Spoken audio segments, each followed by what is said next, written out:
Sourate 105, l'éléphant et le fil, pré-égérienne. Bismillahir-Rahmanir-Rahim. Au nom de Dieu, le très miséricordieux, le tout miséricordieux. Alam tara kayfa fa'ala rabbuka bi ashabil fil. N'as-tu pas vu comment ton Seigneur a agi envers les gens de l'éléphant? Alam yaj'al kaydahum fi tadlil. N'a-t-il pas rendu leur ruse complètement vaine? وأرسل عليهم طيرا أبابيل Et envoyé sur eux des oiseaux par volées successives ترميهم بحجارة من سجيل qui leur lançaient des pierres de terre cuite فجعلهم كعصف مأكول. Il les rendit ainsi semblables à une paille mâchée.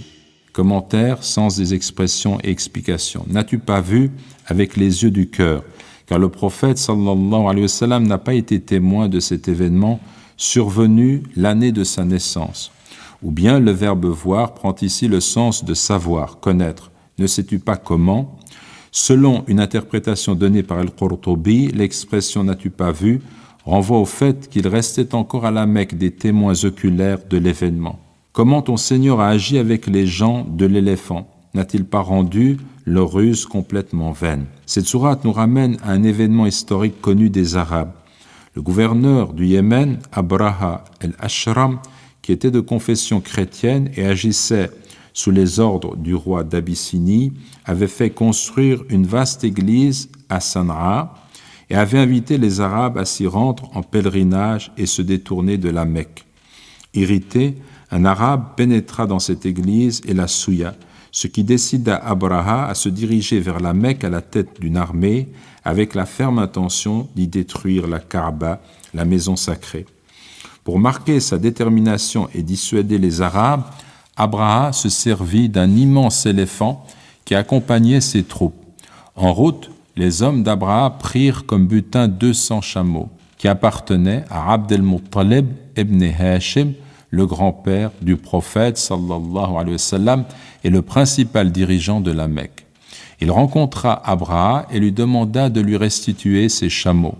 Abraha, d'abord impressionné par la beauté et la force qui se dégageait de Abd el-Muttalib, en vint à le mépriser en lui disant « Tu me parles de 200 chameaux que je t'ai pris et tu abandonnes une maison qui est ta religion et la religion de tes ancêtres que je suis venu détruire sans me dire à ce sujet le moindre mot ?» Abd el-Muttalib lui répondit « Je suis le maître des chameaux, et quant à la maison, elle a un maître qui la protégera. » Il lui rendit les chameaux, et Abd el-Muttalib ordonna aux habitants de la Mecque de quitter leur demeure pour se rendre au sommet des montagnes afin de ne pas subir l'assaut de l'armée d'Abraha. Arrivé aux portes de la Mecque, l'éléphant s'immobilisa et ne voulut plus avancer. Dieu envoya alors sur Abraha et sur son armée, de façon miraculeuse, des bandes d'oiseaux qui portaient chacun 3 pierres, une au bec et 2 dans leur serre, pierres dont la dimension était comprise entre le pois chiche et la lentille. Tous ceux qui furent atteints par ces pierres finirent par périr. Les Arabes furent témoins de cet événement alors qu'ils se trouvaient dans les hauteurs de la Mecque. Par volées successives, ababil, par troupes se succédant, des pierres de terre cuite, sijil, pierre et terre mélangées selon Ar-Raghib, ou argile pétrifiée et brûlant, selon le Cheikh Makhlouf.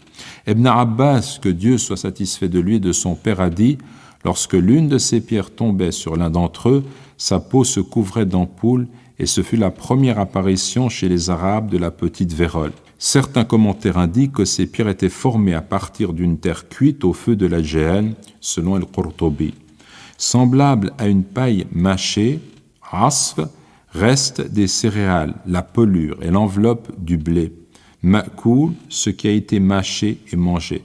Ils furent semblables à des plantes dont les feuilles étaient mangées et les restes étaient piétinés par les bêtes, selon El-Jalalayn et Abu Bakr el-Jazairi. Quelques enseignements. Premièrement, l'année où se déroula cet événement fut surnommée par les Arabes l'année de l'éléphant. Il se produisit, selon l'estimation la plus répandue, 50 jours avant la naissance du prophète sallallahu alayhi wa sallam, selon le Cheikh Makhlouf et Abu Bakr el-Jazairi. On remarquera que les polythéistes mécois, si prompts à s'acharner sur le messager de Dieu, sallallahu alayhi wa sallam, pour le dénigrer et se moquer de ses prétendus miracles, n'ont fait aucun commentaire désobligeant autour de cette sourate mécoise. Cela parce que des témoins oculaires de ce récit étaient encore vivants lorsque la sourate a été révélée une quarantaine d'années plus tard. Deuxièmement, cet événement confirma le caractère sacré de la Mecque. Ibn Ishaq a dit « Lorsque Dieu repoussa les Abyssins à l'extérieur de la Mecque, les Arabes considérèrent avec le plus grand respect la tribu des Quraysh et ils dirent « Ce sont les gens de Dieu. Il a combattu pour eux. Il les a protégés de la charge de leurs ennemis. » Selon Al-Qurtubi. En fait, le dessein de Dieu était plus important encore. Il préservait ainsi le berceau de l'islam, d'où la lumière du monothéisme pur allait se propager pour atteindre l'ensemble de l'univers. Troisièmement, les musulmans doivent s'en remettre à Dieu et conserver à l'esprit que lui seul préserve l'islam. Nul ne se livre à un sacrilège, nul n'occupe les lieux saints de l'islam sans devoir en subir tôt ou tard les conséquences.